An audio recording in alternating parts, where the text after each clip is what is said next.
For today's phonics lesson, we are going to be learning about the long A patterns. Our learning target states, I can learn the A consonant E, AI, AY, and A consonant vowel sound spellings for long A and blend into code regularly spelled one-syllable words with the long A patterns. Here is our long A sound card. We have a picture of an acorn on this card. Let's review the patterns. A consonant E, AI, AY, EI, and EY. Take a minute to read these words.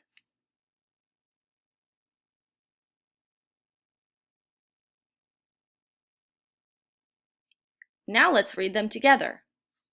Rake, rain, hay, bacon.